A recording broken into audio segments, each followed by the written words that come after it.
नमस्कार, महाराष्ट्र सरकार से जुड़ी हफ्ते भर की बड़ी खबरों वाले इस सेगमेंट में आपका स्वागत है।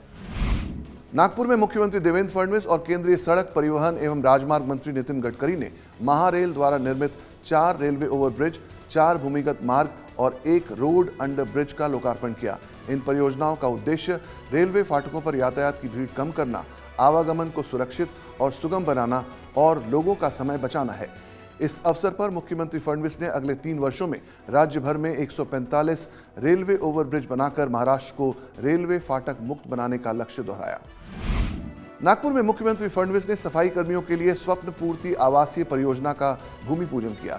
उन्होंने कहा कि सफाई कर्मियों को सम्मानजनक आवास उपलब्ध कराना सरकार की प्राथमिकता है।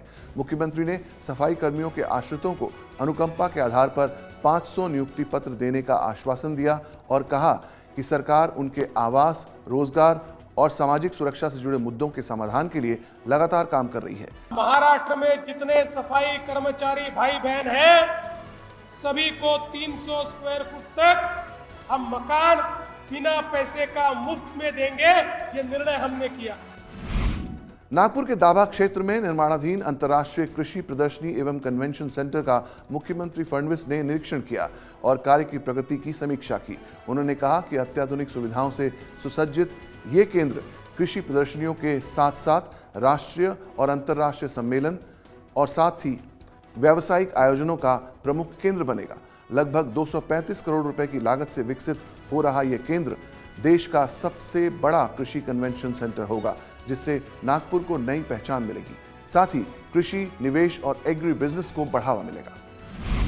मुख्यमंत्री तीर्थ दर्शन योजना के तहत नागपुर से बोधगया दर्शन विशेष रेल यात्रा का शुभारंभ किया गया।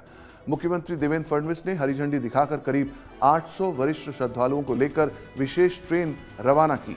योजना का उद्देश्य वरिष्ठ नागरिकों को देश के प्रमुख तीर्थ स्थलों की निःशुल्क, सुरक्षित और सम्मानजनक यात्रा का अवसर प्रदान करना है।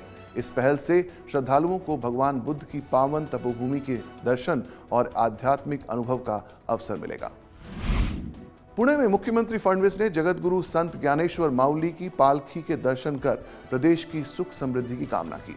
उन्होंने वारी को समानता, सेवा, श्रद्धा और मानवता का प्रतीक बताते हुए वारकरी श्रद्धालुओं के साथ संवाद किया और पंढरपुर वारी पर बनी डॉक्यूमेंट्री की सराहना की। वहीं पुणे के सासवड में उप मुख्यमंत्री सुनेत्रा पवार ने पालकी के दर्शन कर श्रद्धालुओं के साथ सहभोज किया। जेजूरी बेलसर मार्ग पर हुए हादसे के बाद उन्होंने अस्पताल पहुंचकर घायलों का हालचाल जाना। राज्य ने मृतक वारकारियों के परिजनों को 5-5 लाख रुपए की सहायता और सभी घायलों के निःशुल्क उपचार की घोषणा की है। अपघातामध्ये 3 स्त्रियांचा मृत्यू झालेला आहे। त्यांना मी भावपूर्ण श्रद्धांजली वाहते आणि खरोखरच मनाला धक्का देणारी घटना आहे। ह्याच्यामध्ये अजून 7 स्त्रिया जखमी आहेत। जखमींचा उपचार इथे चालू आहे। महाराष्ट्र सरकार ने किसानों को बड़ी राहत देते हुए कृषि कर्ज माफी योजना से 2 लाख रुपए तक की बकाया ऋण सीमा की शर्त हटाने का ऐलान किया है। विधानसभा में अंतिम सप्ताह प्रस्ताव का जवाब देते हुए मुख्यमंत्री फडणवीस ने कहा कि इससे पहले योजना से बाहर रह गए हजारों किसानों को लाभ मिलेगा। पहले 2 लाख से अधिक बकाया होने पर किसान योजना से बाहर हो जाते थे, लेकिन अब वे अतिरिक्त राशि जमा कर योजना का लाभ ले सकेंगे।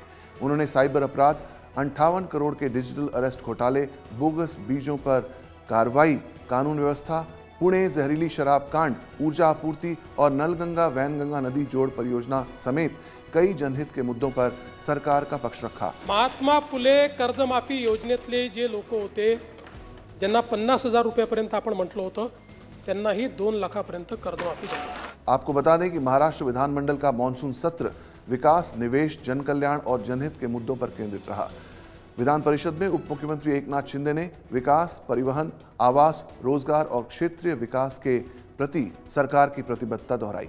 या विकास कामामध्ये पारदर्शकता, गुणवत्ता, उत्तरदायित्व आणि नागरिकांचा विश्वास अधिक बळकट करण्यासाठी Parab saheb social and technology audit mechanism टप्प्याटप्प्याने आम्ही लावणार।